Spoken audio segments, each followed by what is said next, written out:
সিজদার আয়াত তেলাওয়াত করলে কেন সিজদা দেওয়া ওয়াজিব হয়?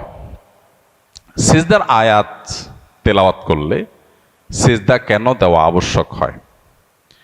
কোরআনে কারীমের বেশ কয়েকটা সিজদার আয়াত আছে, আপনারা জানেন। কতগুলো সিজদার আয়াত আছে? 14টা।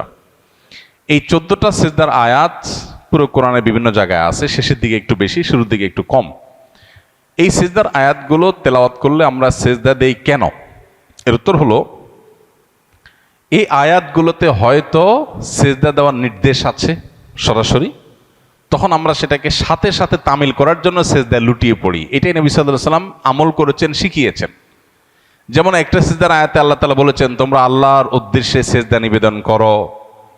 এই আয়াত তেলাওয়াত করার পর নবী সাল্লাল্লাহু আলাইহি ওয়াসাল্লাম সাথে সাথে সিজদা লুটিয়ে পড়েছেন। যেহেতু আল্লাহ নির্দেশ করেছেন, সাথে সাথে সেটার উপর আমল করেছেন।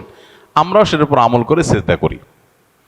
আবার সিজদার আয়াতের মধ্যে কোন সিজদার আয়াতের মধ্যে সিজদার সরাসরি নির্দেশ নাই, সিজদা করো এই নির্দেশ ডাইরেক্ট নাই, কিন্তু আল্লাহর কোনো বান্দা, কোনো নেককার, কোনো আল্লাহর ওলি, আল্লাহর কোনো প্রিয় বান্দা, তিনি হয়তো কোনো একটা বিশেষ পরিস্থিতিতে আল্লাহর প্রতি আবেগে আকুল হয়ে বা আল্লাহর প্রতি অনুগত হয়ে তিনি সিজদা লুটিয়ে পড়েছেন। সেই বর্ণনাটা যখন কোনো আয়াতে দেওয়া হয়, ওই বর্ণনাটা যখন আমরা তেলাওয়াত করি, নবী সাল্লাল্লাহু আলাইহি ওয়াসাল্লাম তেলাওয়াত করার সময় তিনিও তার অনুকরণে সিজদা লুটিয়ে পড়েছিলেন, আমরাও সেজন্য লুটিয়ে পড়ি। অতএব কোরআনে কারীমের সিজদার আয়াত তেলাওয়াতের পর যে সিজদা দেওয়া হয়, এটার কারণ হলো হয় সরাসরি সিজদার নির্দেশ আছে, ওইটাকে সাথে সাথে তামিল করা, অথবা সিজদা করার মতো কোনো, আল্লাহর প্রতি সিজদা নিবেদন করার মতো কোনো আবহাওয়া, কোনো পরিবেশ, কোনো বর্ণনা এসেছে, তখন সাথে সাথে সিজদা লুটিয়ে পড়ে আল্লাহর কৃতজ্ঞতা জ্ঞাপন করা। এই আমলটি নবী সাল্লাল্লাহু আলাইহি ওয়াসাল্লাম করেছেন, সেজন্য আমরাও করি।